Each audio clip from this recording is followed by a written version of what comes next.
Hello, welcome to Prequel, Sequel, Requel, the show where we pick a film or a franchise and give it a prequel, a sequel, and a requel with a panel of movie-going lovers. So they're not all lovers, they just love movies, but maybe they are lovers as well, I don't know. They'll go into their personal life. Anyway, that's the show. Welcome aboard. If you watch on Facebook, hello. We'll get to you in a minute. But first of all, we need to meet our panel. I don't want to be alone in here. So first of all, is your friend of mine is here every week. Here he is. It's Eddie French. Hello. Hello, everyone. How are you? You all right there, Chris?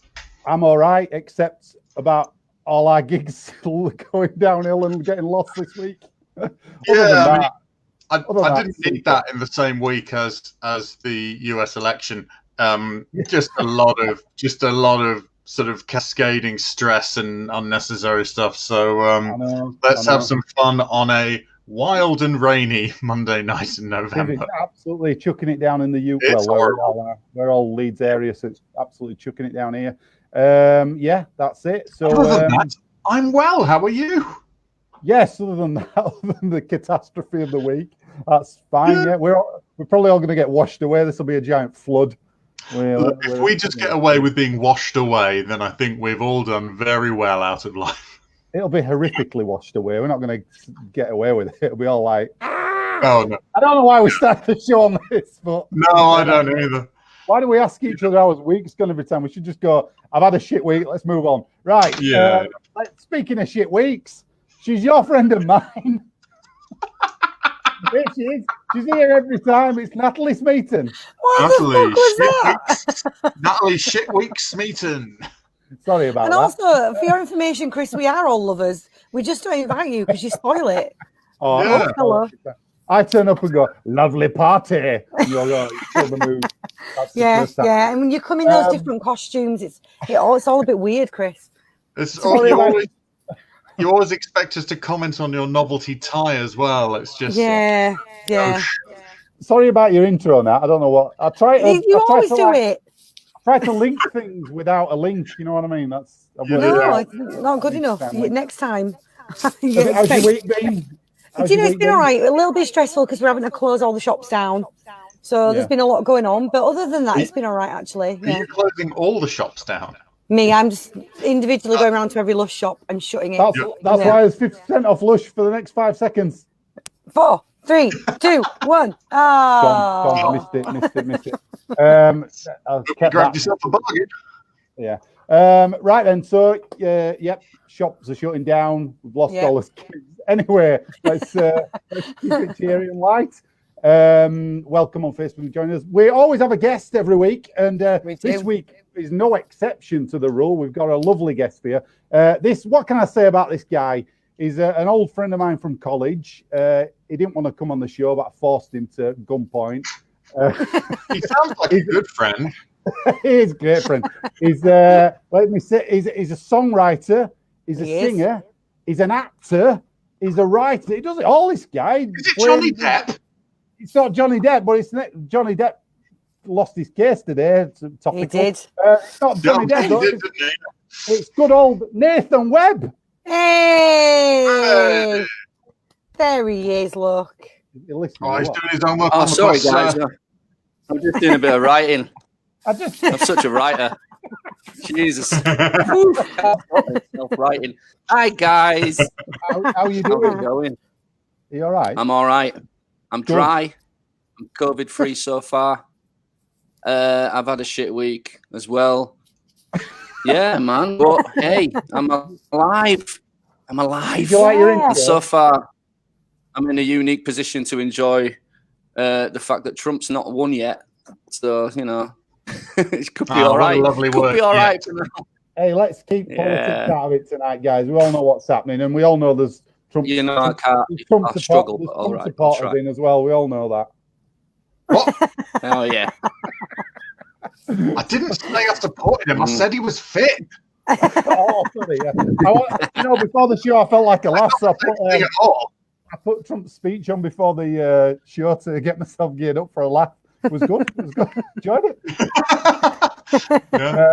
We've got some nice people on Facebook already. Hello, Martin. Welcome again. Love The Burbs, brilliant. Oh, I forgot to tell everybody what the film is tonight. The film is The Burbs. Roberto, our friend, is back. I can't see this to see the master of the web. He's such a good man. No idea what that means.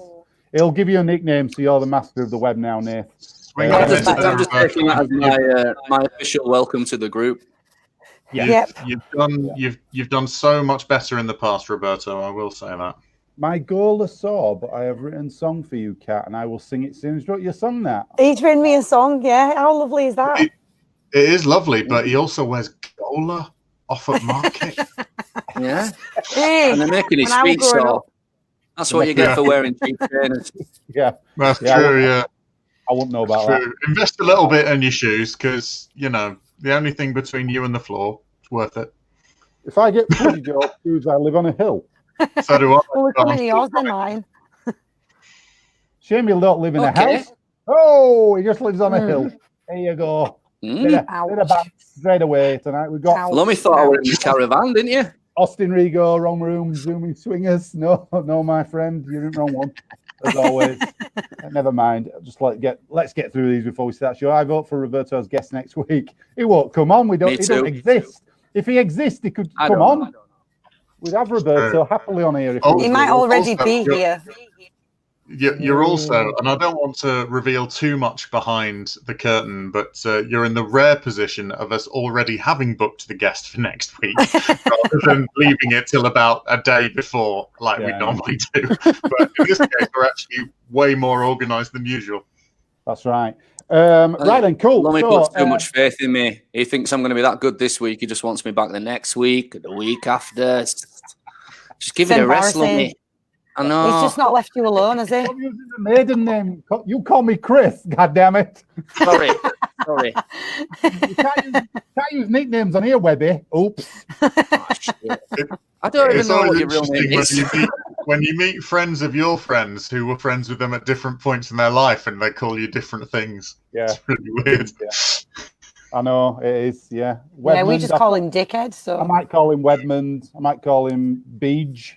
Could call him Beej as well. Nobody knows what. Biggles. Yeah. Biggly Boo. Biggles.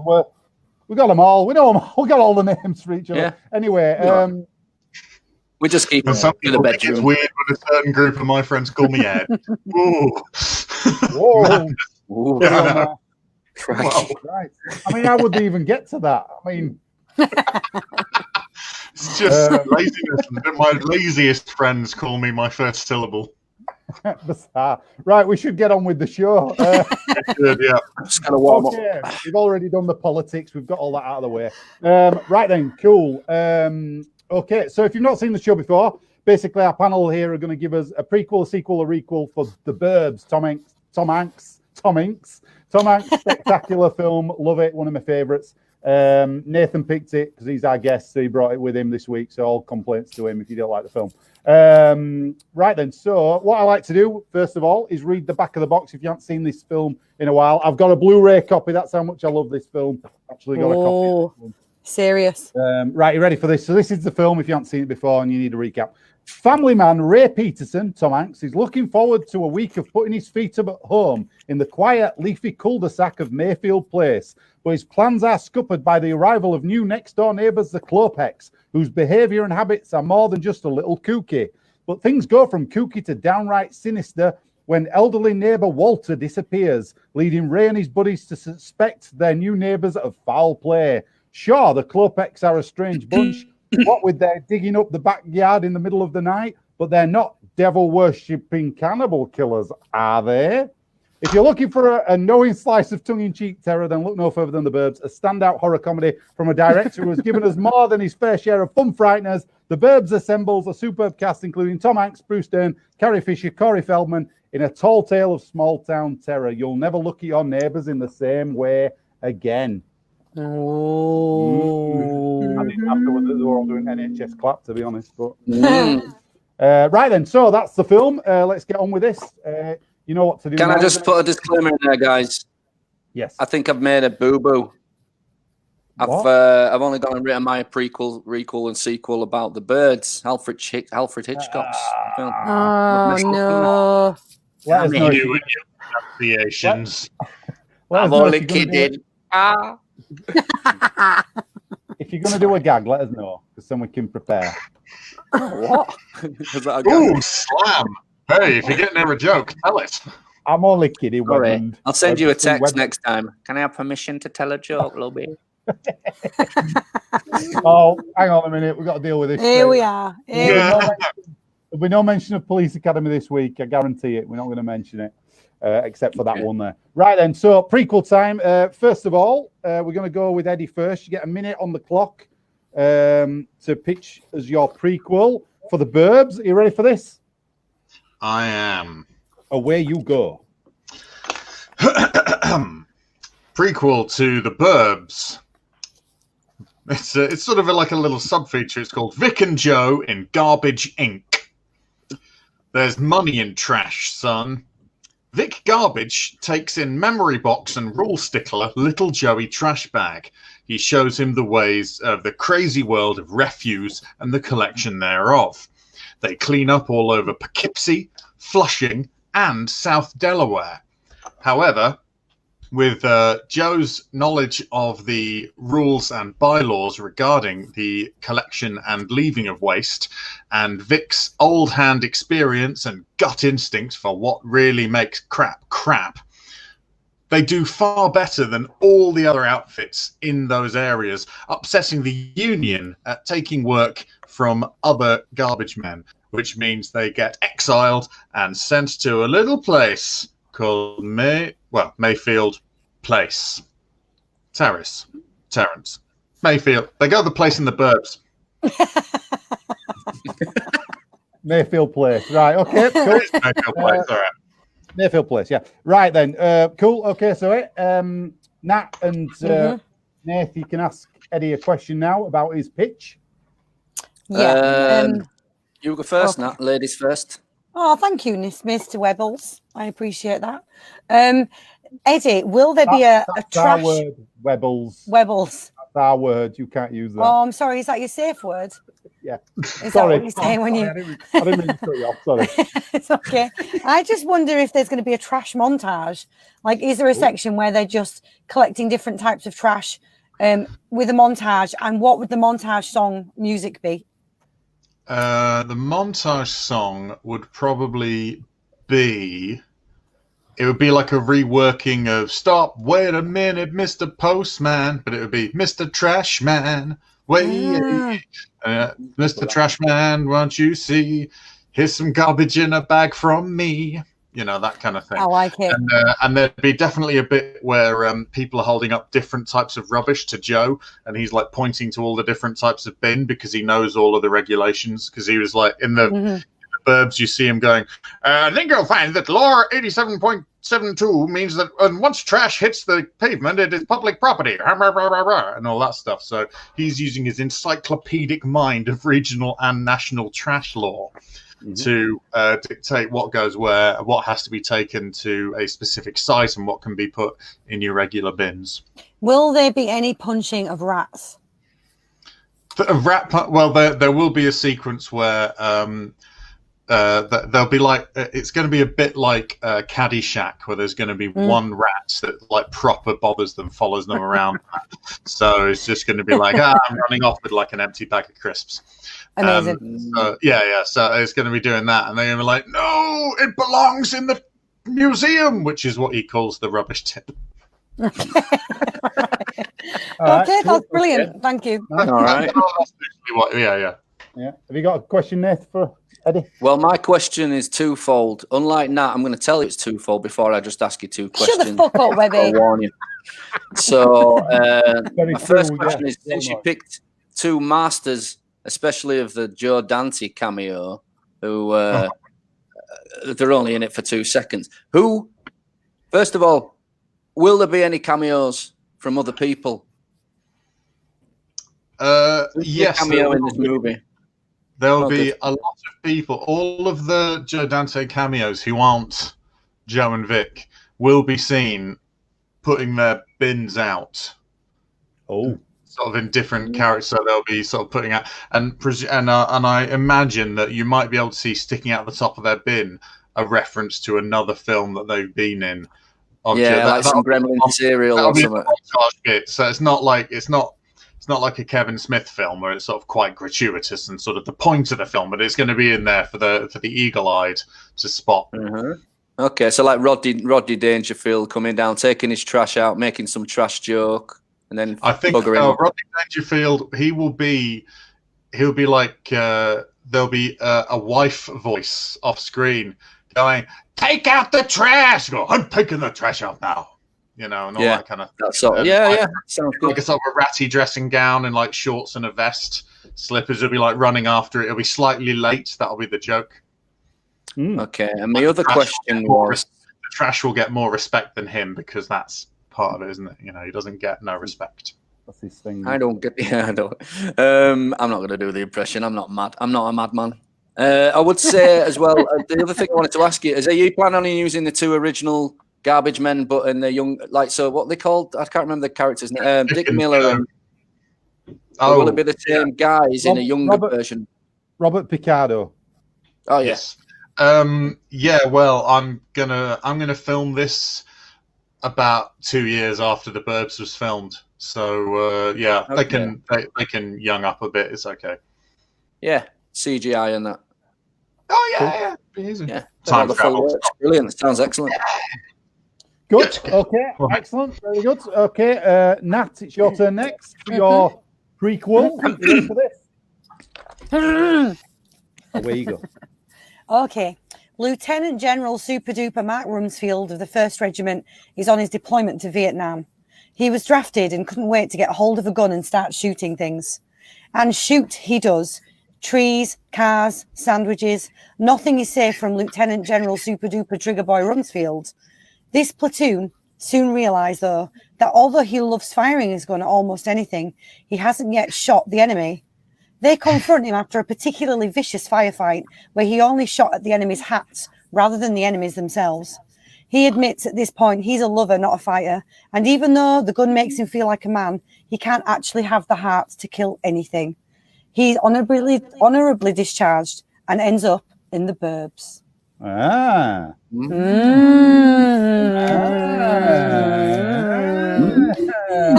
like it. My question is, can you give me a list of all the politically incorrect things that he calls the Viet Cong? And can you tell me how many times those words will be used in the film? Absolutely not. You Simply because I fear that I will be sued myself and prequel, sequel will be no more. It will. But I would imagine there's going to be at least 15 to 20 inappropriate references to not just the Vietnamese people, but probably all other people that aren't cis white male platoon members. Let's just call it Pan-Asian. Yes, yeah. Effects will be writ large. Okay. Yes, yeah. I like a Vietnam film. I like a Vietnam film. But I find that they're all very rude. Yeah. They're a bit scary. They can't be more polite.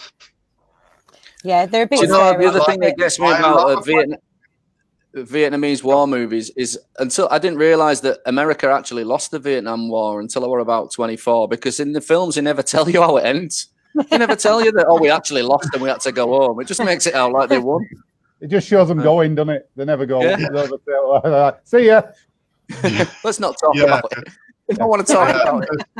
Yeah, it's like there's films about the First and Second World War about the ceasefire. The accord. Such and such has been defeated. In this one, it's always like, you're going home, kid. What about everyone else? Shh. You're going home. Yeah, you're going home. Yeah. Got a quick compliment there for you, Nath. There you go. Look at that. Oh, thanks. I've never heard of that lady before. That's random, isn't it? They're fan mail. I've been doing it. Now, my question, if I can ask it, I don't know if it's the time. Is it the time? Tell me, Hostmaster. You can ask your way. Yes, I was just going to say actually, I wouldn't let you be taken from prequel sequel, Nat. No matter who came after you, I'll stand by everything you say. Even if the whole thanks, Vietnam mate. army I'll came and tried to burn get you. the show down before they take you from us. I'm going to see how far I can push that. My question. They're scanning the freedom of speech. Go on, Nick. My question's a romance-related question, and it is: yeah, I'd love to marry you, Eddie. do we throughout the course of your movie find out where Rumsfeld meets his lovely wife, the lady that everybody in the neighborhood can't stop drooling over? Maybe because every time she leaves the house, she's in a fucking bikini. But yeah. Well, I think that they're going to have a chance meeting at the end as he's stepping off the plane to move to his lovely house in the Burbs. Like, he's going to go to the carousel, and as he goes to get his suitcase, her hand is going to go for the same one, and there's going to be like that little... Yeah, and then her tits fall out, and then she's in a bikini. No. Could she be the trolley dolly on the plane? Oh my gosh, yeah, maybe she could actually. And he chats her up on the way back. Because he's going to be in his fatigues coming back, and back in those days, it was always like, boy's coming back from Vietnam, and the fact that he had both eyes and all four limbs meant that he only had like severe like mental trauma. Mental damage. They're like, okay, what a catch. His brain isn't great, but he looks good. Maybe, you could have it where he came round because she lost the keys for house, right? And he came and did his Soldier's Way Saves the Day trick. And she went, hey, fell for it, yeah. Oh, I was thinking that he bumps into her in the airport and he instantly falls in love with her at first sight. And he goes, hey, where you going? And she goes, oh, I'm going to the Burbs. And he's like, right, I've got to move in. Got to move into the Burbs. He's walking along Mayfield Place on the 4th of July. He hears the fireworks, gets a dreadful flashback, and she finds him in her kennel in the garden whimpering. Yeah. The severe trauma meted out to him, and then returning to a nation that didn't care and didn't try to help him. All right. Yeah. Cool. Keep it light. And then she gets the tits out. Yeah. I'm trying to turn it into like halfway between Jacob's Ladder and the Burbs. Yeah. All right. Cool. I think it would be more fun. Oh yeah, Glad you'll go. I know. But I didn't think of a Nam film, and now I'm all excited. I'm amazed you didn't think of a Nam film. Actually, I am shocked. I honestly thought you'd have gone the MASH route with this. I thought you'd have gone straight to MASH. MASH was Korea. Yeah, but I thought because you love MASH, I thought you'd have just I do love MASH. With that. I thought it's MASH, but in Vietnam. In Asia. Yeah, I thought you'd have just done it. Right, Nath, Jogo. Right, I've never timed myself, so if it's over a minute, it's just tough luck. Cut me off if you want, but I haven't timed it. Right, okay. Okay, prequel, working title. This is titles to be confirmed. The Pre-Burbs. I don't know why. Sounded all right. The Pre-Burbs. After the end of World War II, Klopek Sr. comes to the USA with his wife and 2 young sons. He is a town planner and a builder and is commissioned by the mayor to build houses on a street called the Burbs. He purchases one of the houses on the street for his family and moves into the spookiest looking property. He murders the milkman, the postman, and the mayor, among many others, and buries several bodies in the yards of each house on the street.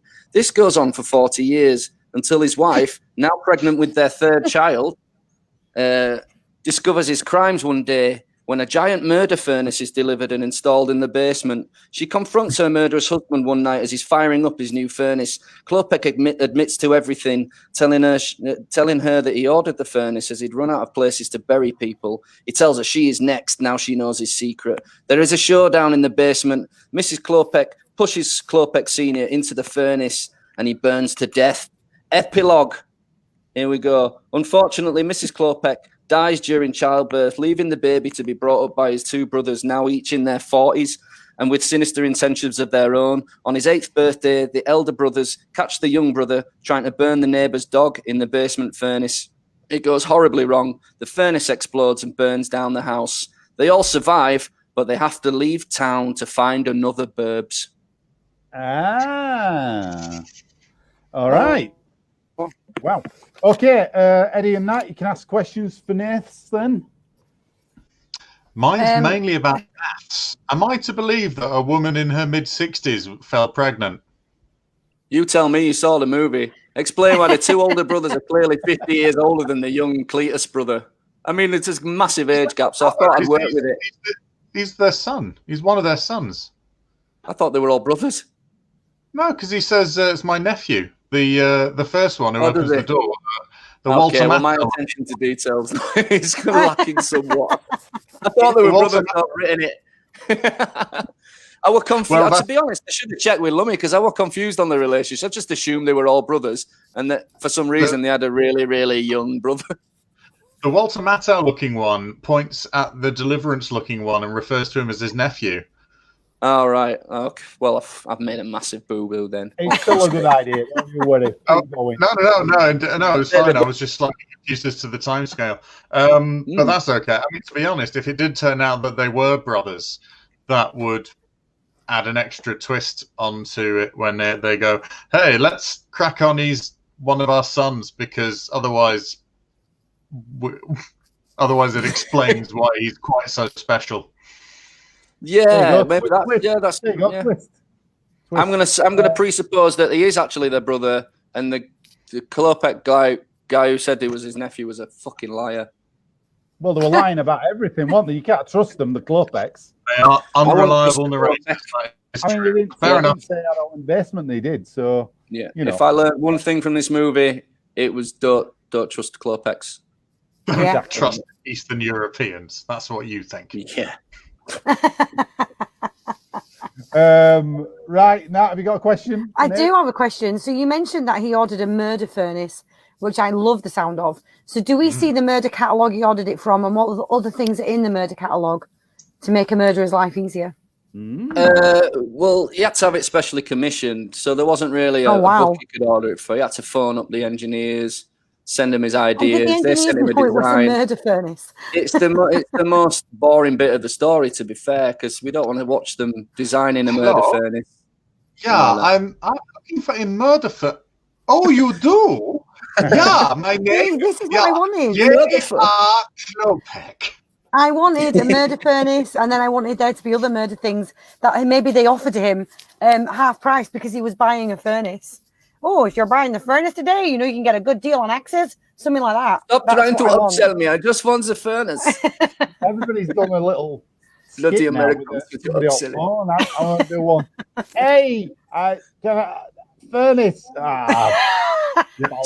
Chris, they come across a lot if you don't telegraph them first. You did them all. You beat me to it all. Have you asked all the questions? That was it. Yep, cool. Okay, right. It's time for voting. So everybody watching along on Facebook, we've got some messages. I'll look at them in a minute. You can vote now for your favourite one. I'll give you a quick recap as the best I can on everybody's. So the prequels, Eddie's was about Vic and Joe, the garbage men, Garbage Inc. The words it. They've got a guy called Little Joey Trashbag that they're training up, I believe. Oh, that was Joe. Oh. Vic, that's just his name. I don't know why. Yeah, this is the origin, Vic Garbage. Oh, right. And he's sort of like, because Joe's quite a bit younger than him, so he's like, Eddie's the only one who watched this. Yeah. The clash over the approach, which we saw in the film, as per usual. Then they get sent to Mayfield Place. Did I miss anything? Just the plot, but yeah, that's fine. What was the plot then? What was it? They become the best at garbaging, and that upsets the garbage union because they're taking all of the work. That was it, and they punch rats. The punch. That was added extra though from you, Nat. So you know the rules. Sorry, Eddie, I tried. Anyway, let's get on to the recaps. Nat's was basically Rumsfeld's in Vietnam. Yeah. He's shooting trees, cars, sandwiches, everything. Yeah. Yeah, everything. He's not shot an enemy though. He keeps shooting the rats off.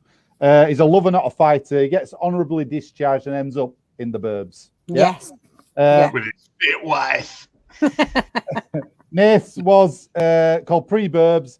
It was about Klopeks, senior Klopeks, sorry. He buys a load of houses in the Burbs. He builds them, sorry. He murders all the people who were there, but I don't know how. Everyone, just everyone. just Over murders 40 everybody. years, he does a lot of murdering. Yeah, his wife. One discovers time he nearly accidentally murders himself. All right. Wife discovers the murder furnace that he's bought. There's a showdown in the basement. He gets thrown in the furnace and dies. She dies in childbirth, and then the baby gets brought up by the brothers. Is that right? Uncle, and then the twist. Yeah, uncle. That's the twist. Oh, there's a twist. Whatever you want. Right then. So we'll vote in the room. Vote on Facebook as well for your favourite one there, and we'll have a look at those in a minute. Right. So let's vote in the room first. What do you think, guys?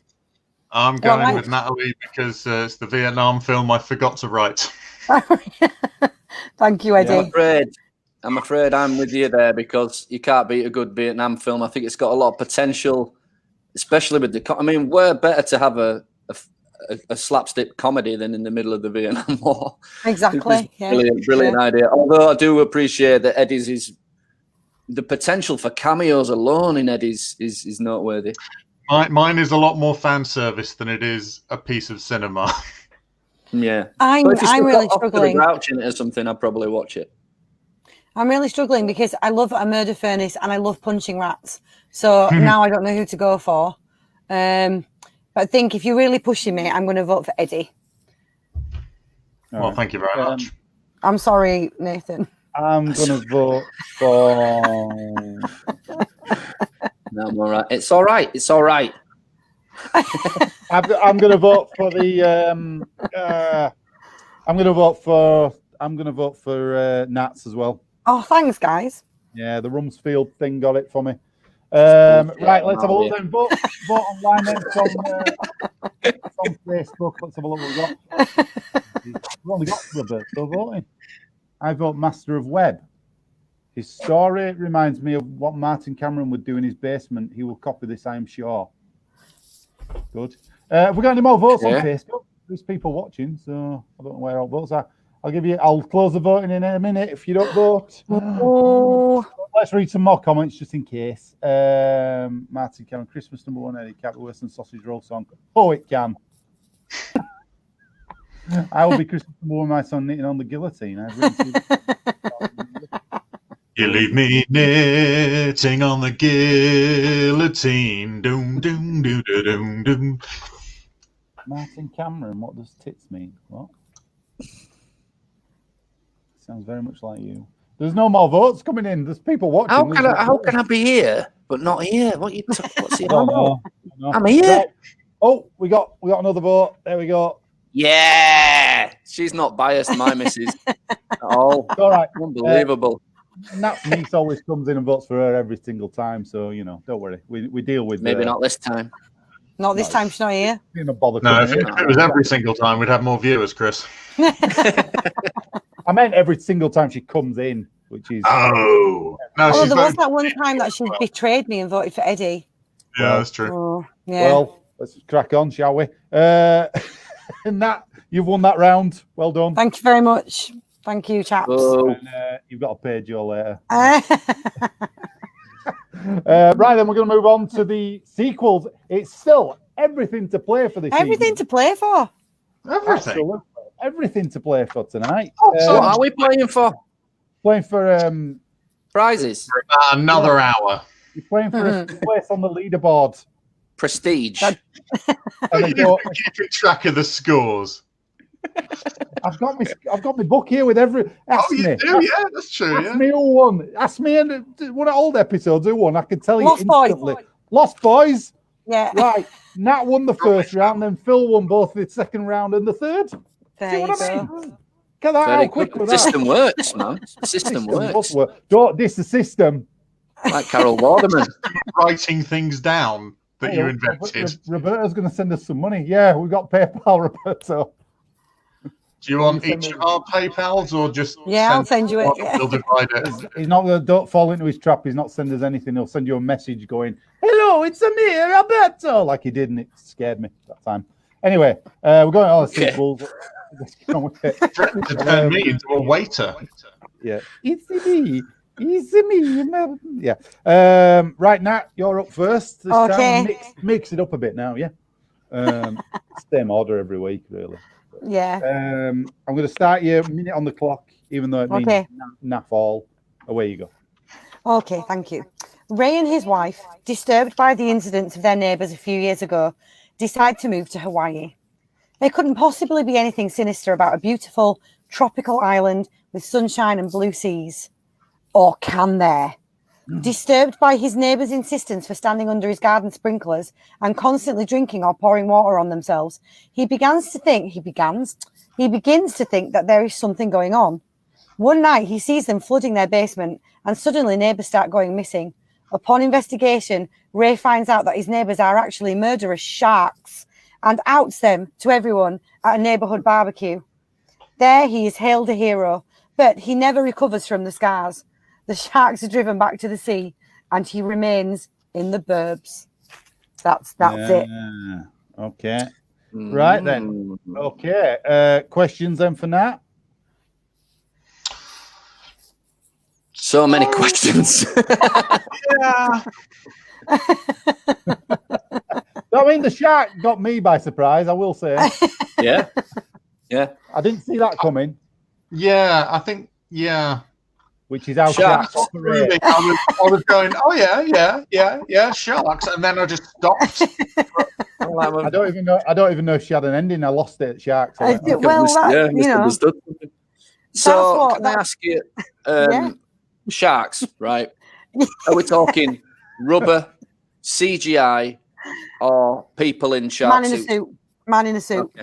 Absolutely, 100%. Yeah, that's what I wanted to hear.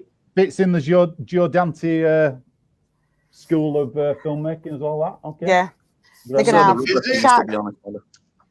Is it going to be like Moana? Because I've not seen that one.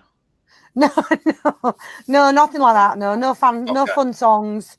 No jumping in and out of boats. They're just gonna have like clothes and normal jobs. What about like agonizing songs? I mean, I didn't want it to be a musical. Maybe the soundtrack itself could be maybe the agonizing songs could be on the soundtrack. Maybe Morrissey or the Smiths or somebody could do with some just some despair laden stuff. Some Elliott Smith and okay. Yeah. Okay, fine. All right. Yeah. Sounds good. Apparently Roberto's going to offer you some singing lessons, Eddie. Since Scissor's voice. Singing lessons? Don't know. He's insane. Right, you've had your questions, haven't you? That were it. That were quick questions. That wasn't very much grilling to say. That's all I wanted to know. I dropped a shark bomb. And you didn't ask me any big questions. I miss Carrie Fisher. Can I just say that? Yeah, she's great. After watching this again, I went, oh. Like she was really good in it. She was really good. Yeah, she was. And, she was the glue that was holding the Burbs together. Yeah. The whole favorite bit was with we talked about this before we came on, but the favorite bit for me is the bit where he's going to go out to play with them, and she won't let him. I love it.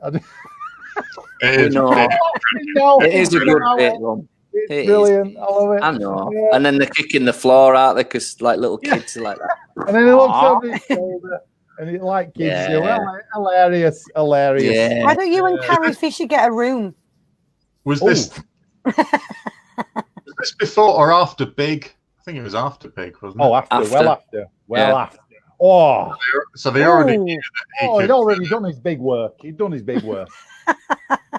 Well, this is only like 1985. No, 89. This 89.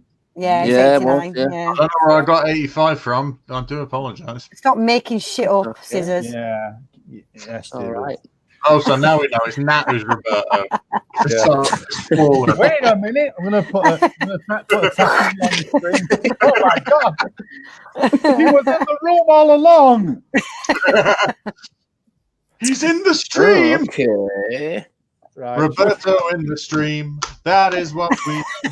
We better get on with the show. Nath, it's your go for your sequel. All right. The sequel. I've called it The Burbs 2, Even Burbier.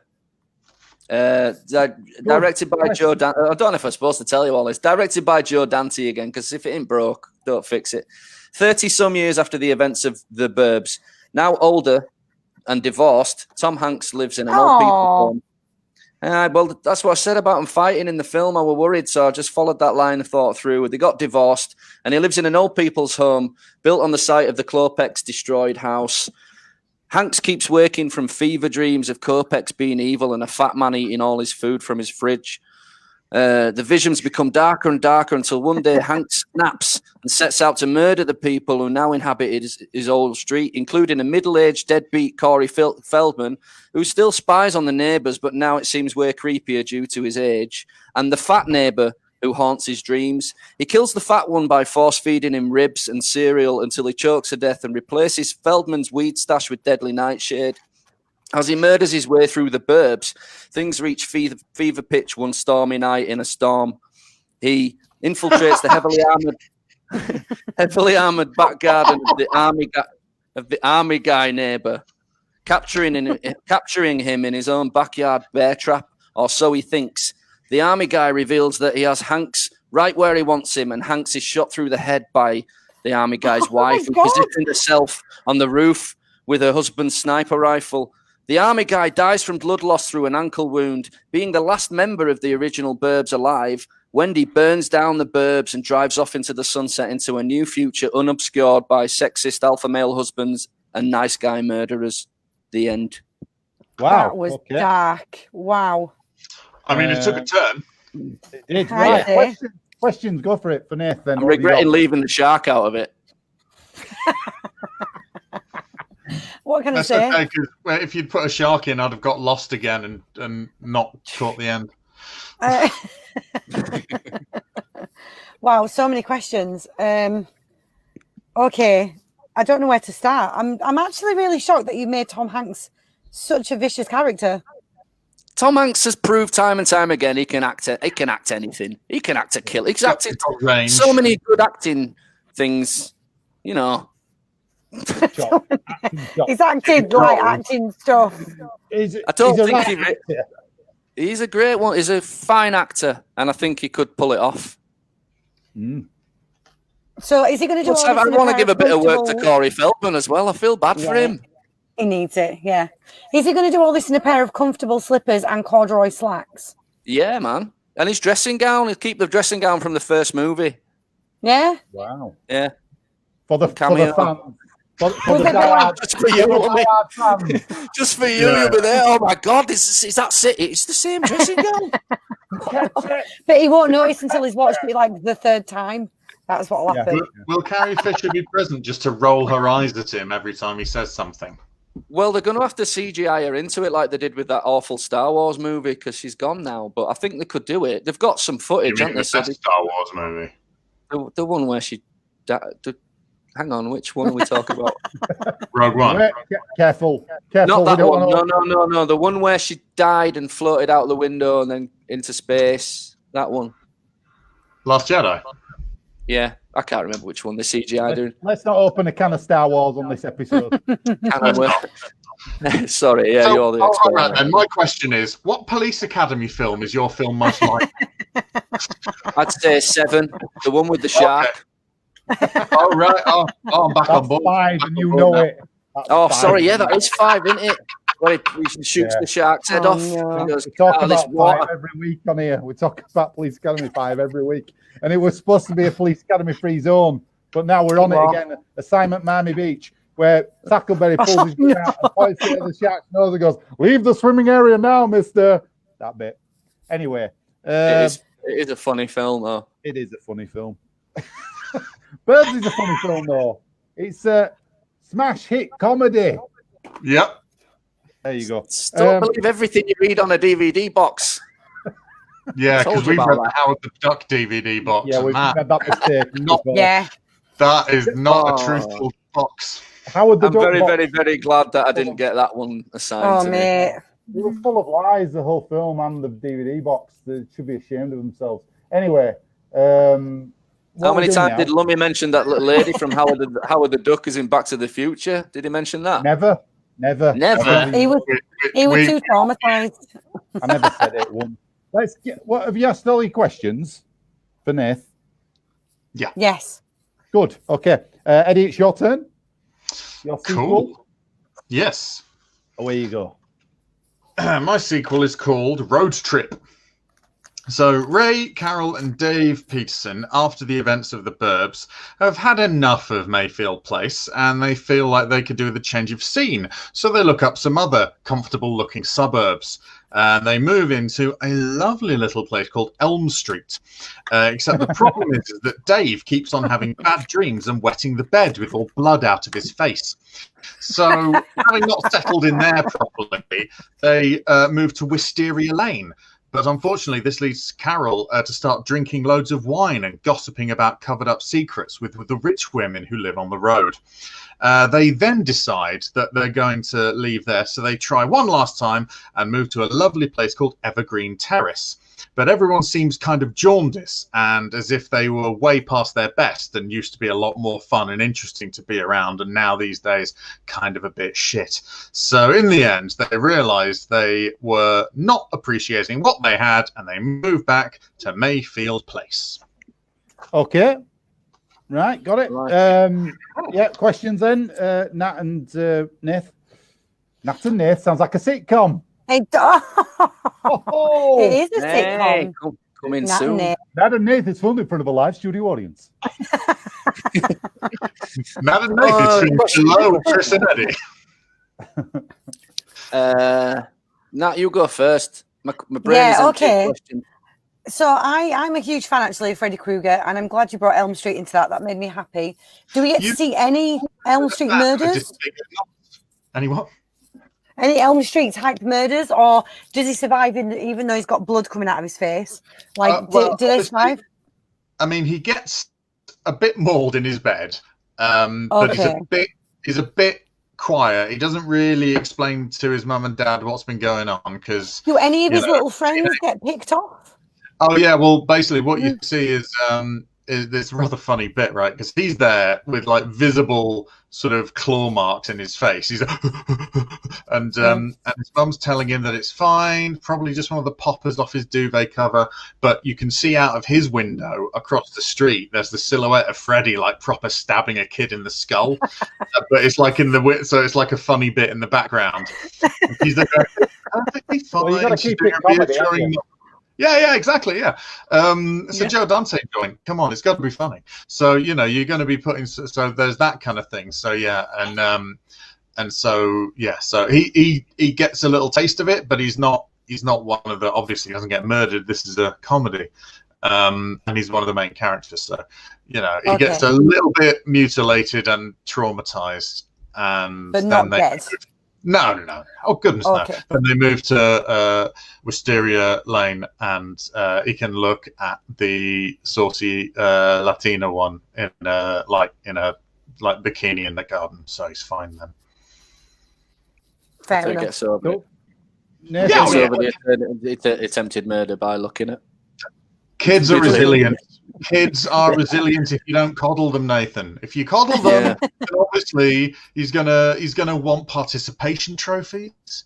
He's going to want to be told he's good, but not in the 80s when they weren't coddled. Not like now. Yeah, I miss it. I miss it. My question was: were there any famous streets that you thought about that didn't make the cut, or were that the limit of famous streets you could be arsed with, and you just thought those three will do? No. What you do is you say, "Name me 3 more streets that could be in the film." Put them on the spot. That's how you do. That's your question. That's your question. Don't tell me what to ask. Well, just helping. Well, I realise it's a dictatorship. Mockingbird Lane, which has got either the Monsters or the Addams Family. I can't remember which, but I could have put them. I'd also thought maybe the street from I Dream of Jeannie, the Addams Family, and Sesame Street. I mean, Sesame Street possibly, but I mean it's a bit unrealistic. Yeah, you're right. You're right. As opposed to Elm Street. Which I don't know what the old Sesame Street thing tonight. I must have been watching some Sesame Street. Oscar the Grouch. It is a very famous fictional street. So yeah, but then I also thought a lot of them that they weren't in like 221B Baker Street. But I'm not having them that's for like the third one when they go across Europe and Yeah. like, You want it to moving be believable, Crystal don't you? Street and all that kind of stuff. And through time. And through time, yeah, they go back to the Victorian era. Yep. I mean, that's your next sequel. You double in time travel, like all the stars. Quality Street. H.G. Wells, yeah. Quality Street. Yep, they could live on a chocolate. That would be nice for them. Miracle on 34th Street. I mean, also, I wanted. They could live in Miracle on 34th Street, and then they could live there again later. I mean, you've got the Tom Hanks connection then, because you've got Elizabeth Perkins who was in the movie and she was in Big with Tom Hanks. So there's a bit of a Hanks connection as well.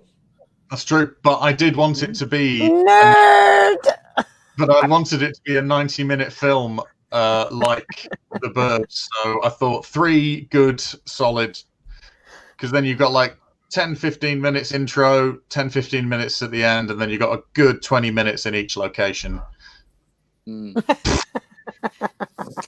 amazed that still opens. Yeah. It's not his first copy of it, Eddie. This is the display copy. He's laminated this one. Yep. Right then, cool. Okay. That's your questions done, isn't it? Yeah. Good. Right then, it's time to vote for the sequels. So I'll give you a quick recap. Nats was Ray and Carol moved to Hawaii. I just realised they just don't accept the kid. They fuck him off. Yeah.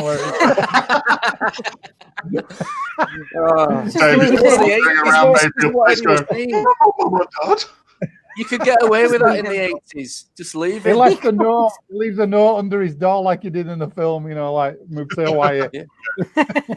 It wasn't until the early 90s when Home Alone came out that they realised that leaving your kid at home. You couldn't do that anymore. Yeah. Yeah, you can't do it. Again, late 80s, early 90s, you could do all this in movies with no reason. Yeah, exactly. Do it all.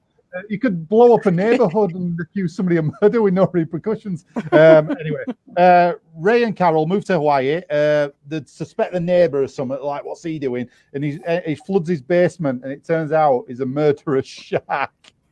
Stands under sprinklers and pours water on himself as well. Hank outs him at a barbecue, basically, says, "You're a shark," and all the neighbors go, "Oh," and then they get driven back to the sea. Yes. That's it. Okay. Nath was Burbs 2. Burbia. Even Burbier, sorry. This is directed by Joe Dante. 30 years later, Hanks is alone in a retirement home. And he's keeps having nightmares about the Klopex, like horrible visions and nightmares. So he snaps and murders everybody in the place and on the street. He has a showdown with the army guy who's still there. Now, this is where I got confused. Hanks gets killed by the army guy, does it? Or was it the other way around? No, it was a setup. It was a setup. He thought he caught the army guy in his bear trap in his back garden. The army guy's bear trap. But it was a trick, and it was actually a setup. So the army guy did a valiant thing, and he sacrificed himself. He didn't know he was going to bleed out, to be fair. He didn't think it through.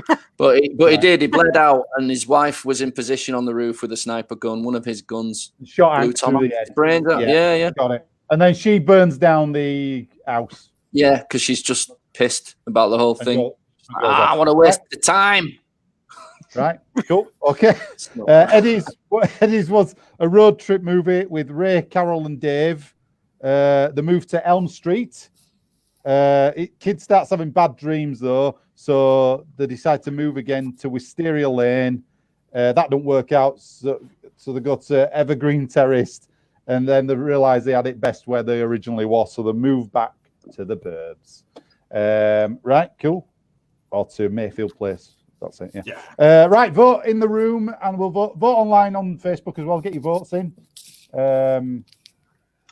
And I'm going to vote for Nathan because I simply can't get over the shark, I'm afraid. I am also going to vote for Nathan.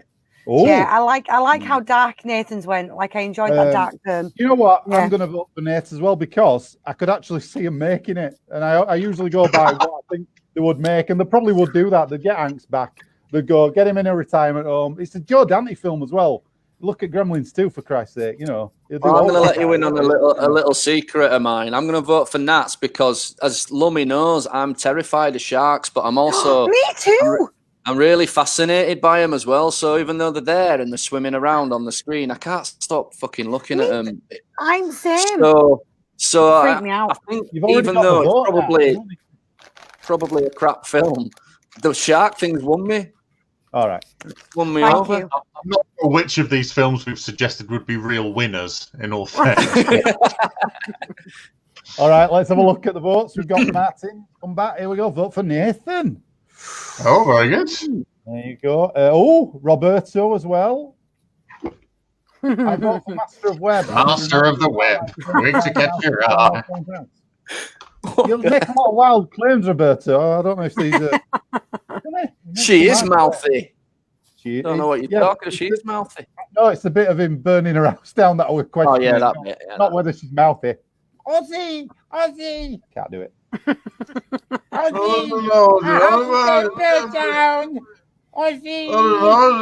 Things burning down. It's getting really hot in here. Can you open a fucking window or something?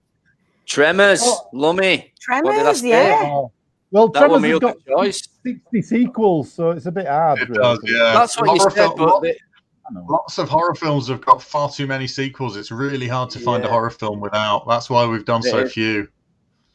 However, I argued the point that I haven't actually seen any of the Tremors sequels, so I'll just leave it at that. I try to ignore bad sequels when I can. Yeah. Otherwise, I won't be able to watch any Alien films. Well, there's Critters as well, isn't there? With what's his face in it? I think the fourth Critters film, Leonardo DiCaprio's in it. Nice. As a kid, a little lad. He waited till the fourth one. No, he didn't wait. He won his choice. They just cast him in it, didn't he? Probably start of his career. Yeah, little boy. He didn't like make it last month and go, do you know what I really fancy? Now I'm he's one. Yeah, he's like, I'm getting sick of these change memes. I'm going to change it up and be in Critters 4. Hang on. Nath, you won that round. Hey. Nice. Right then, let's crack on. It feels like it's all to play for still tonight, you know. All right. If two people had won the rounds by now, I'd have gone, it's not to play for. Let's finish. It's all to play brilliant. Come on, Eddie. Smooth hosting skills that we love. Here we go. The people don't come in for this. People don't come in. That's all I'm going to say. No. I'm going to say they don't come in for the smooth hosting. They don't just come in. Is it a window behind you or just a curtain? Curtain. But there a window there. You don't need a curtain if you haven't got a window. Don't matter. Oh no, where's Lummy gone? Lummy, come back. I'm sorry, I take it all back. That is insane. There's some mad stuff going on. I cannot believe it. Eddie the ghost. Eddie. It's that ghost from last week. It's back. Oh no. Right, let's fucking get on with it. Right. Right then, Requel. Nath, you're first. You ready? Oh God, I got a bit lost in this one. I'm just gonna go for it. Requel's hard. It's the hardest one. I went dark. I went a bit dark. I went this. To me, this feels like it's in the style of Get Out or something like that. Oh. Right. So what am I? Requel. Reboot. Right. Requel, yeah. Okay. Here we go. The Klopek family move into the Burbs, into a house with a spooky furnace that comes on randomly, but they can't find the instructions, so they leave it.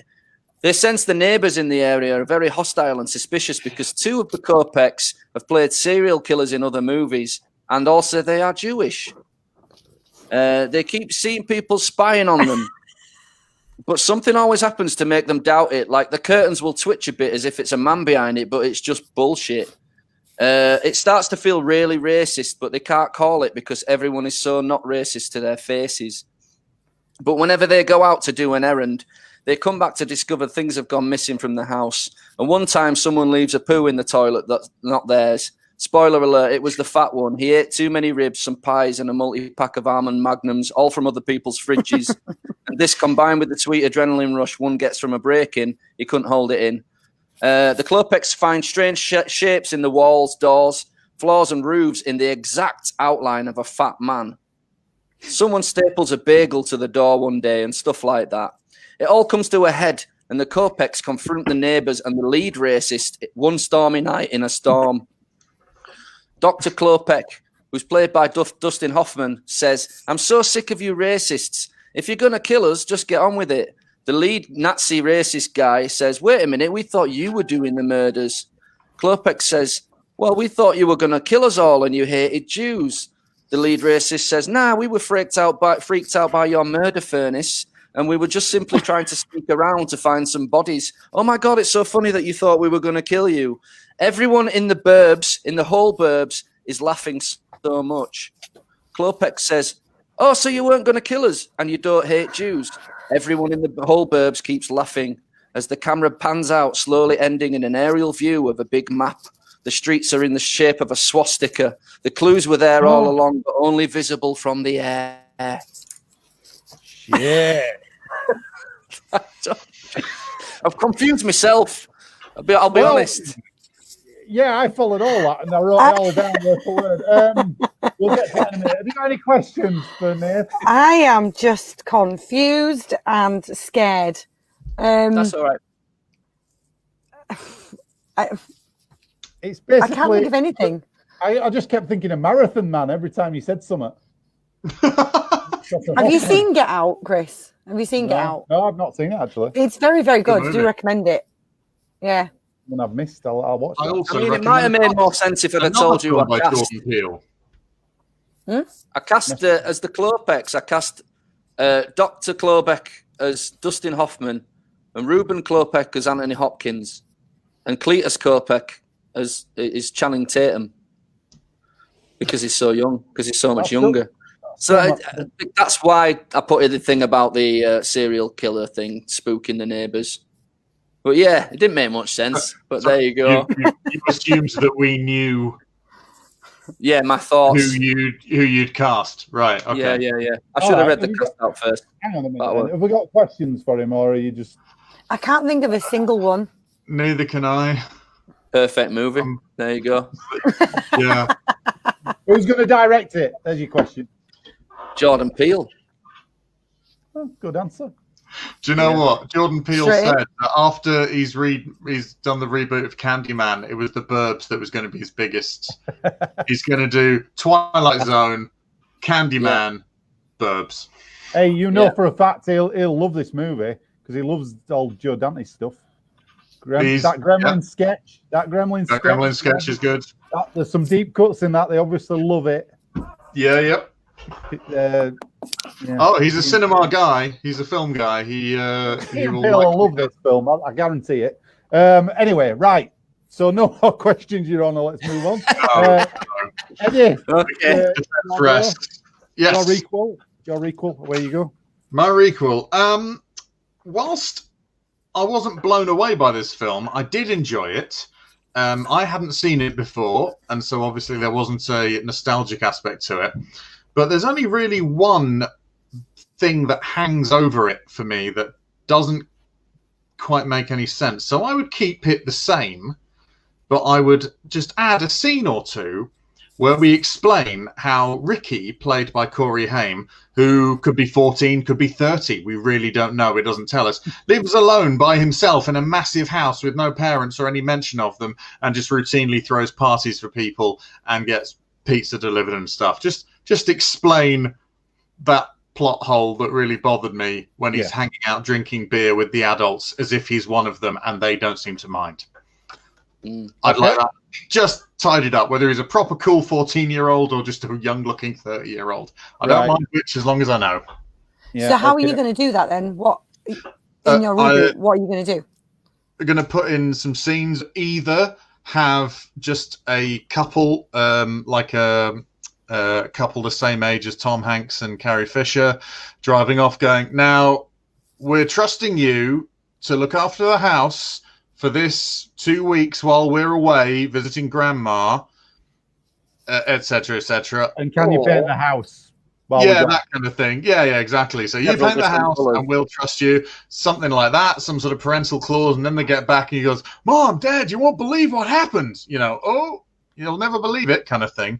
Or just... Well, we got a quick fact check, played by Corey Feldman, not him. Did you say him? Oh yeah, I did say Haim. Sorry. Oh, thanks, Martin. Oh, Martin will be on you.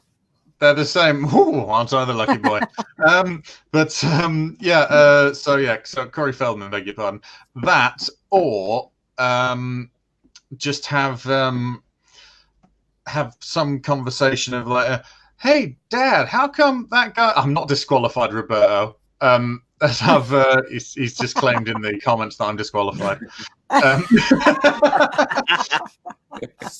Not actually. If only somebody could step up to take his place with an attractive moustache. You know I have facial hair, you prick. That or have a bit where it's like, oh, Ricky gets to do this. You go, Ricky's parents died in a horrible car accident, and he is now legally his own guardian or something. Yeah. Just something to explain why he's just palling around with these adults and drinking beer with them on a night. It's interesting as well because when I was watching this yesterday for the second time or whatever it was. Second time that day? You watch it twice yesterday, Lumb? In a blue dressing gown. You know what? Yeah. I did actually press play again after it finished. I started watching it again. I thought, no. Anyway, that's true. That is true because I was just too lazy to get up and change. So I'll put it at start on again. I love the start where it pans in from space into the neighborhood. It's amazing, that shot. Fantastic. They did that in real time as well. In real time. Yeah, you can't see the joins in that shot. It's amazing. Anyway, it goes right down to the street. Anyway, what I forgot what I was going to say. Will you calm down? I genuinely forgot what I was going to say. I was going to say something else. Forgot now. Corey. Anyway, that's it. Right. There's a load of other houses on the street with nobody in them, and you think, who lives in these ones? Because when you look, there's one at the side of Rumsfield's, one in between the other one, then there's one other way to, you think, who else? If you go on Wikipedia on the article for it, they've got a map of the street, and in one of the houses, it's got all the numbers on it. One of the houses is like unspecified. There's just this house on the corner that just nothing. It's pretty great. It's Universal Studios, I think, isn't it, where it was filmed on the back lot. It was used in Dragnet 2 years before the Virgin Comedy. Do you know any more facts about the Burbs, Lump? Loads of stuff, but we haven't got that. Call me after. Tell me them all. I want to know more. Right then. The Gremlin cereal box on the counter. First time I've seen it. Can't beat that. That is unbeatable. First time I saw it. Right. What's next? Have you asked any questions yet? Have you got? Yes. Yeah. No, not yet. I did you? What was your question? I forgot. I was just asking. How was the information going to be revealed? Yeah. Okay. Yeah. I was going to ask something about casting, with it being a reboot and stuff. Who would you put in the central characters? Well, it's not a reboot. It's sort of a remaster. I'm keeping the original film, but then just. So you're going to George Lucas it and just add better stuff to it. Yeah. I'm just gonna add. It probably needs no more than 12-15 seconds. I've got it. Sorry, go on. I don't want to get excited. You're thinking about Tom Hanks again, aren't you? You could have a scene where Corey Feldman walks around his mum and dad's car, but he has to step over it awkwardly. And the car goes, ooh. Yeah. Oh, man. The one bit that got me about the whole Corey Feldman thing was where he makes Tom Hanks jump, and you're like, you little bastard. I would have just given you. It was the 80s. You'd have just given him a crack, not a beer. What was he drinking beer for? I mean, in Trump's America, you could just shoot him. Yeah. Yep.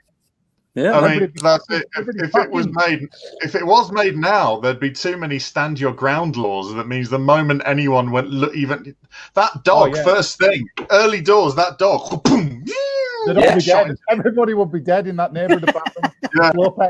As soon as I set foot, the first night when he steps his 1 foot on the thing when he goes out right away. That'd have been a landmine. Yeah, or something straight off dead. All of the others are dead. The Klopex walk out and go, what the hell is going on? Everyone's dead. No, but it's a murder. Did we? What? Right, okay. You've had your questions then, I believe. Right then, Nat, it's your turn. Okay. All right. So imagine, zooms down, out of space, out of space, out of space, and instead of it zooming into a street, there's just one big, giant lit up piano. And then into the light steps Tom Hanks, and he steps and begins to play a tune. This leads into the entire movie being done as a piece of physical theatre. No words are ever said. Instead, they create all of the drama, all of the storytelling, and everything through their bodies. And the film starts and ends with him standing on the piano. Standing on the piano. Yeah, that's it. That's it.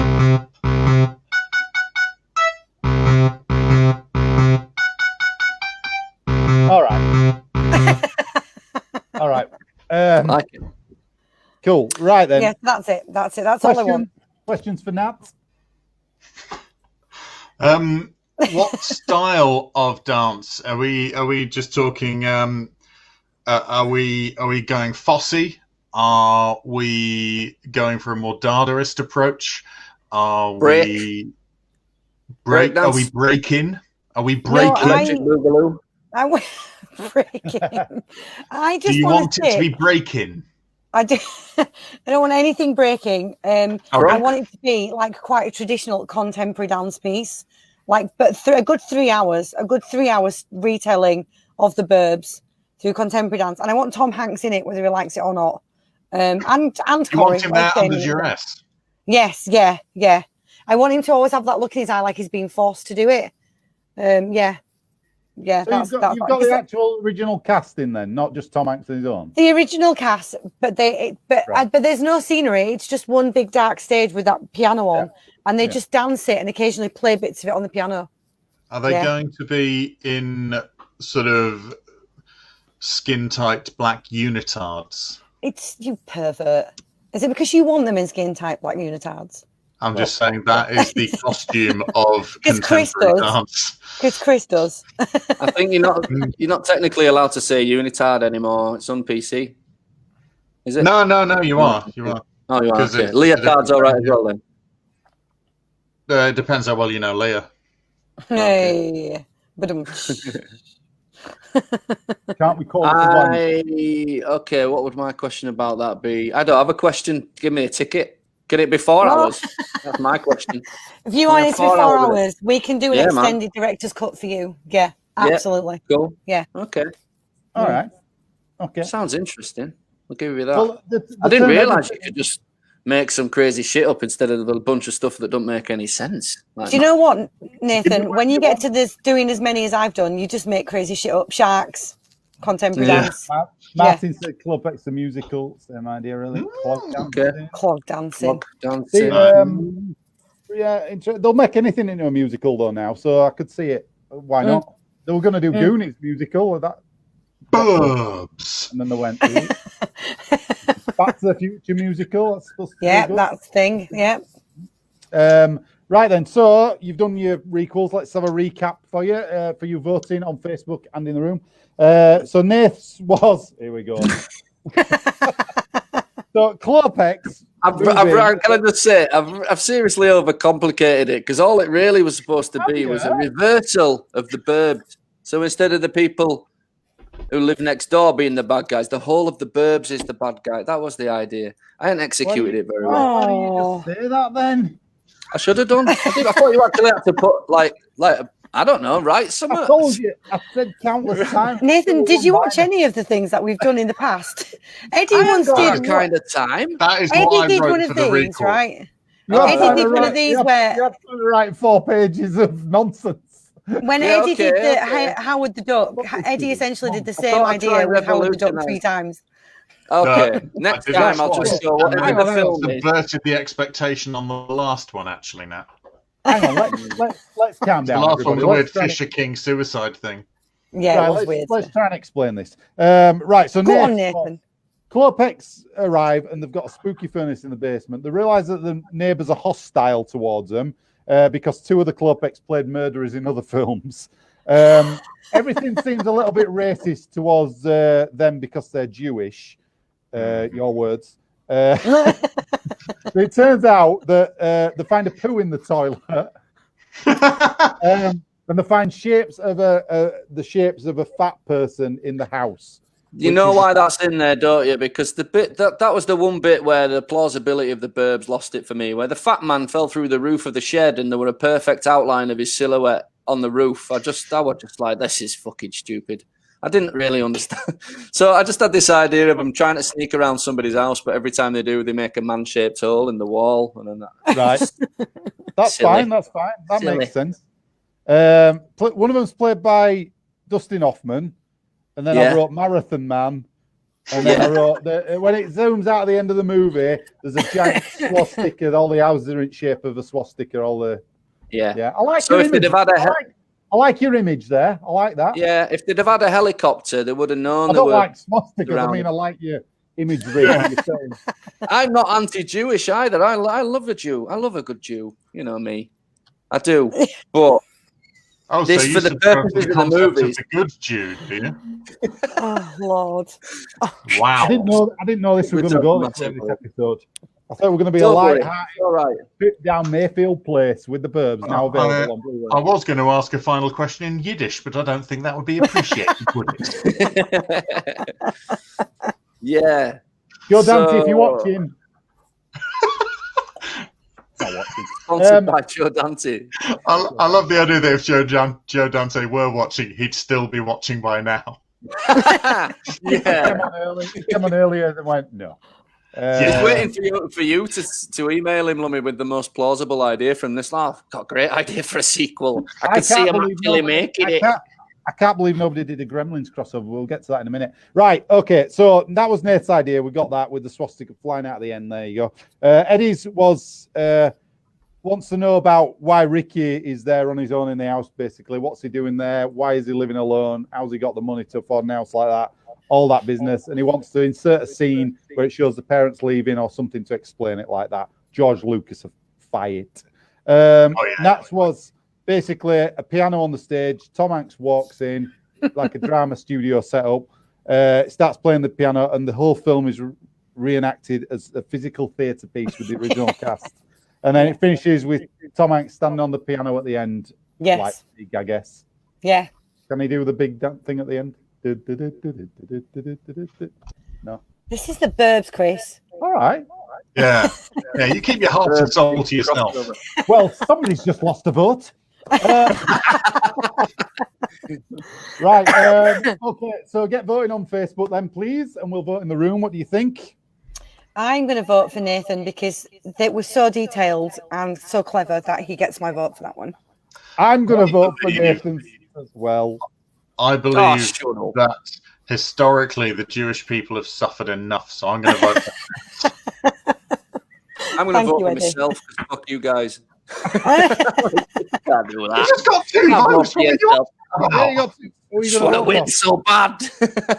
No, I would vote for Eddie's because even though I think he's limited himself, if you don't mind me saying so, by not taking a fresh shot at it and just inserting a couple of things, I think it's an interesting concept. Like, what the fuck is that kid doing in a place? That is on his own.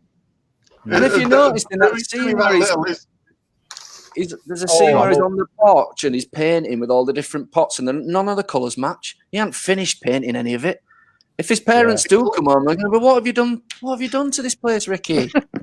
It's almost like he's basically pretended to be an adult so hard that everyone is convinced. Yeah. Just hey guys, just painting my house, and they go, oh, he must own that house because he is doing an adult thing. Oh, look, he's having a beer next to a man with a cigar.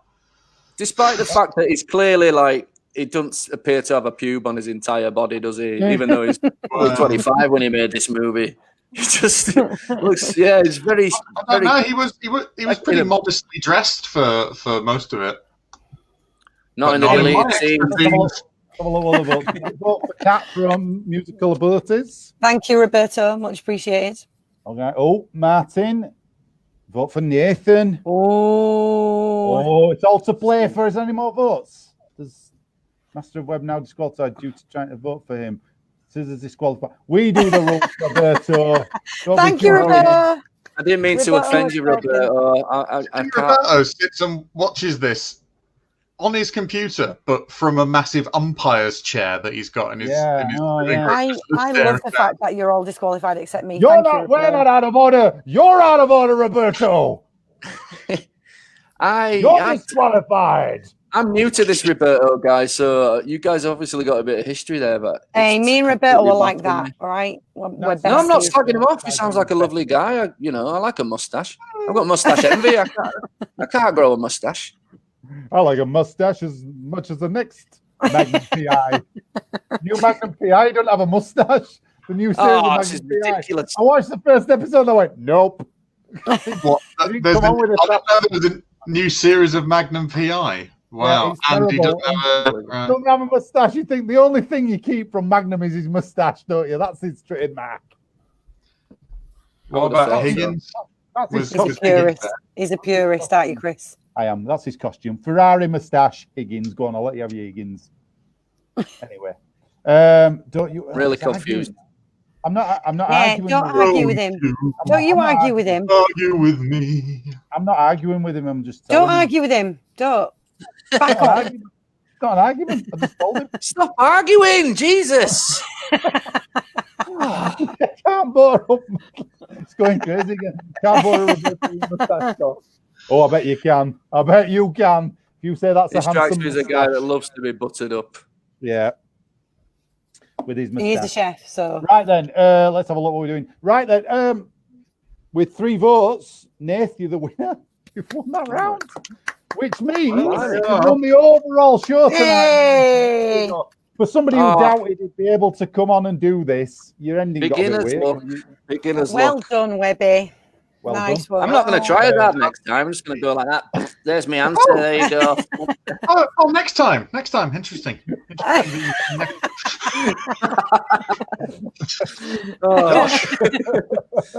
Well, confidence has let through the roof, hasn't it? Next week. I tell you what, though, Eddie, I've been dying for you to switch that piano on for weeks. I didn't even know if it was plugged in. Every time I see you on, listen, like, you've got a giant piano. Can't you do some theme music for him or something? Didn't you see him plug it in earlier? He went down and when he heard Nats for a musical, he went like that. No, it's because I thought about it, but then a few weeks ago, Chris learnt how to eject me from the streams. So I figured, you behaved yourself this You're on week. your best behaviour.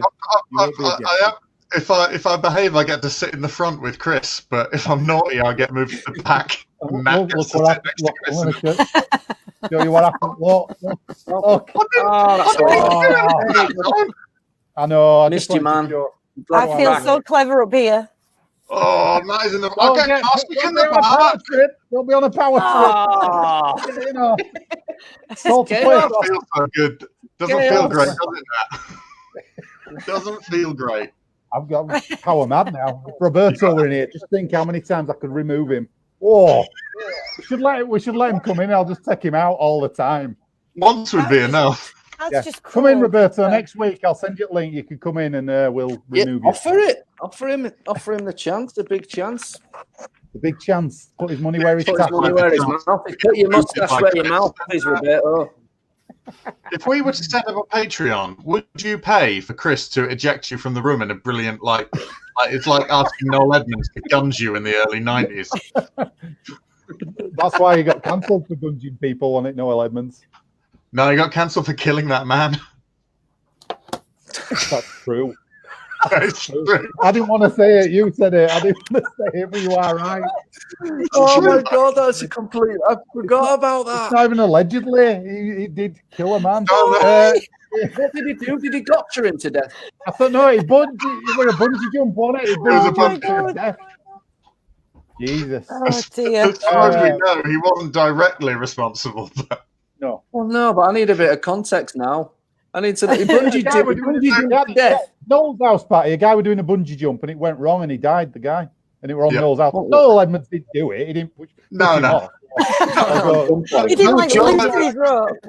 No, there was a segment being recorded. Someone was doing a bungee jump, and it went horribly wrong. And unfortunately, that person died. And so Noel Edmonds just went, "No, he felt dreadful." So he said, "I can't do it," and they just pulled Noel's house party like that. That's sad. That's the why one he wasn't on telly time for you don't so put the Mr. Blobby suit on, look what happens. If it'd have had the padding from the Mr. Blobby suit, it might have been all right. Well, and one that, time and you don't that put is it on. why he That's came enough. back believing in New World bloody astral arranging, drawing stuff on your hand, asking the universe for crap because he came back all enlightened and we're shit. confusing our people now. He had Mr. Blobby take him out. Mr. Blobby. No. Mr. Blueby. Blobby. Imagine that. Imagine you've angered Edmonds and you take a shortcut home through Crime Alley and you just sort of like go on, sorry. There's just like smoke coming out from the subway and you sort of like look over your shoulder and there's just a shadow and you just hear Bloopy. It's And you're there and your pearls come off and land in blood and then your son becomes Batman all because Blueby is in there. They're the rip-off surely toys we should say at this point. They're the Sorry, rip-off Lumb. toys you get in Poundland, them, Mr. Blueberry. Yeah. You know where they spell it a bit wrong. Yeah, and they've just got a plain brown cardboard back. Yeah.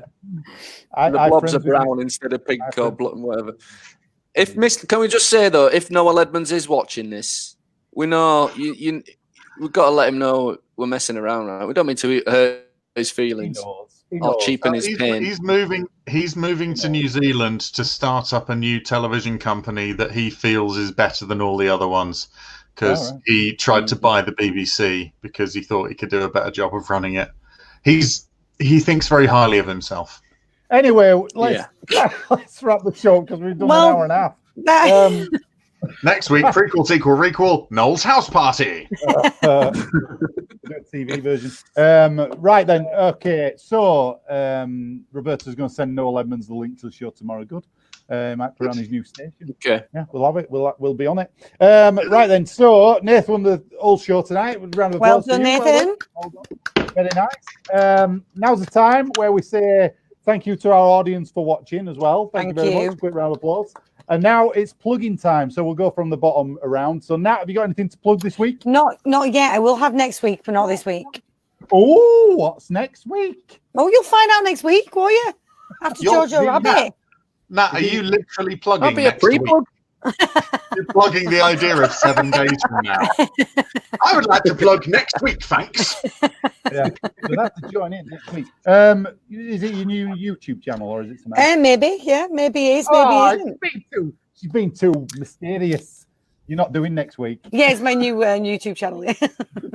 Oh, Lummy, you've ruined it. You've spoiled it. Spoiler alert. I hate you. I put you back in the wrong place then. You should have gone after. Don't matter. Right, Eddie, have you got anything to plug? Yes, I've got the usual of IC News podcast out every Saturday, and the Fire Breathing Kittens podcast, a 5th edition Dungeons and Dragons podcast. Also, James Cook, who has done the Discount Comedy Checkout Festival, the Discount Comedy Festival in the past. His show on YouTube, Board Game Smackdown, where comedians play board games together. If you watch on Wednesday, because nothing major in the world's happening on Wednesday. So on Wednesday, watch that because you will hear his new theme tune, which was written and recorded by me with his lyrics. So go and watch that because it will be fun, and you'll also hear the world premiere of my latest 15-second recording. Is it as good as Trading Cards Tony? Nothing's as good as Trading Card Tony, and I wish I could produce anything nearly that good. But sadly, the lady who wrote and recorded that, she realised she'd created perfection and stopped making music altogether. Yeah, she did. She retired after that. So you're left with me on Board Game Smackdown. Cool. Right then, Nate, plug away. What have you got to plug? Well, I'm not really a real celebrity, so I don't really have much to plug. Not like you guys. Although, if you like comedy, but you don't like your comedy too funny, I'll plug the little thing. That's why they're here. Called Lum and Web Comedy Songs. Coming soon. Lockdown's thwarted us. Yeah. All right, we'll tell them about that. We're coming back. We're coming back. It's just lockdown's got right on our tits, to be honest. I don't know about the rest of you, and it's prevented us from bringing the thunder. We've got about 5 songs, haven't we, written? We just haven't recorded them, so they are ready. I think we've got about 5 songs, about another 5 that are pretty much nearly finished, and quite a few potentials. Yeah. So, but if you like laughing, but you don't like laughing too much, perfect. Brilliant. Perfect. Brilliant. That's great. And did you want to mention something about a charity as well? And yeah, there is someone else. Yeah, I've just my real job is working in mental health, and just if anybody's struggling out there with the mental health in these times, there are places you can go to. The one in Leeds that I used to work for is absolutely fantastic. It's called MenCap, and it's a mental health charity and learning disabilities and a family charity. They do a lot of different things, but there are people you can talk to if you're struggling. Don't talk to me, though. I don't want to hear it. It was good until that bit. Yeah. Well, I don't know. I'm struggling. What else can I plug? I know. No, that's it. You don't have to plug anything else. You can keep plugging. I'll plug this. Keep plugging. You've been making those little pumpkins behind you as well in your new shop, haven't you, on Etsy? Yeah, I've been plugging. I'm selling these pumpkins. Just the 2 of them. Just 2. Yeah, you've only got 2 in stock. Hey, if you sell them for enough, that's enough. They're going off. Yeah. They are going off. Right. Cool. Well, that's it. We won't keep everybody any longer. It's the longest episode ever we've done now. It's going into extra time. Right then. So, fucking subscription's going to run out in a minute. You're going to get charged. As always, discount code. Check out Improv shows online. You can watch all our past shows. We've lost all our gigs now, apart from one on Wednesday in the Leeds area. In Chapel Allerton, we're doing a gig at 7 Arts. You can come and see us down there. Other than that, we'll hopefully be back in December with gigs there. As always, Monday night here, every Monday night, we'll be back with another show. Next week, we're doing Jojo Rabbit is the chosen film. We've got a special guest, Sadie Wild, on, old friend of mine. She's coming on to do that. That'll be cool. So join us at 8 o'clock next Monday night. We'll see you back here. Thanks so much for coming on, having a bit of a giggle with us tonight. As always, Roberto, Martin, everybody. Thank you very much. And we'll see you next time. Everybody smile and wave. We'll end the broadcast.